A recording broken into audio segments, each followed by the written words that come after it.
অসমতকৈ ভয়ংকৰ পৰিস্থিতি এবাৰ নেপালত হৈছে আৰু নেপালত এই ভয়ংকৰ পৰিস্থিতিৰ সন্মুখীন হোৱা মূল কাৰণ কি জানেনে? জানিলে আপোনালোকেও আচৰিত হ'ব।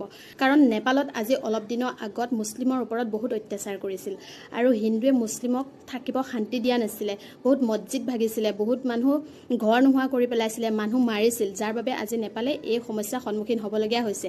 এইখিনি মোৰ কথা নহয়, এইখিনি একাংশই ছ'চিয়েল মিডিয়াত প্ৰচাৰ কৰি আছে। সামাজিক মাধ্যমত এনেধৰণৰ প্ৰচাৰ কৰাতকৈ সকলোৱে দোৱা প্ৰাৰ্থনা কৰক যে নেপালৰ এই পৰিস্থিতি সোনকালে শান্ত হয়, প্ৰকৃতিৰ ৰুদ্ৰস্বৰূপ যাতে সোনকালে শান্ত হয়।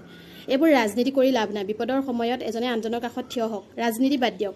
উজনি অসমত যেতিয়া বানপানী হৈছিলে তেতিয়া নাগালেণ্ডৰ পানী আহি সেই উজনি অসমখন ডুবাই থৈ গ'ল।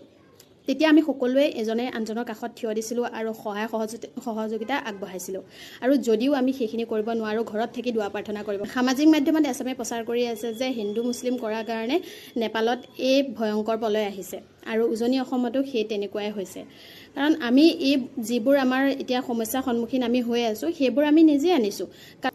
পাহাৰ কাটি, গছ গছনি কাটি এইবোৰ যে আমি উন্নয়নৰ পথত গৈ আছোঁ, ডেভেলপমেণ্ট আমি বিচাৰি আছোঁ, সেইখিনি আমি নিজেই ভুগি আছোঁ। বৰ্তমান সময়ত আমাৰ লগত যিমান অত্যাচাৰ কৰি আছে সেইখিনি আমি নিজে কৰি লৈছোঁ। কাৰণ আমি গছ গছনি কাটি, পাহাৰ কাটি, সকলোখিনি কাটি আমি ডেভেলপমেণ্ট বিচাৰি আছোঁ, যাৰ বাবে এই মহাপ্ৰলয় আমি ভুগি আছোঁ।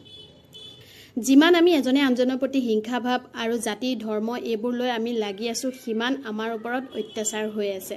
সেইটো কাৰণে এতিয়াও সময় আছে, ঠিক হৈ যাওক, নহ'লে আৰু বেয়া পৰিস্থিতিৰ সন্মুখীন হ'ব লাগিব।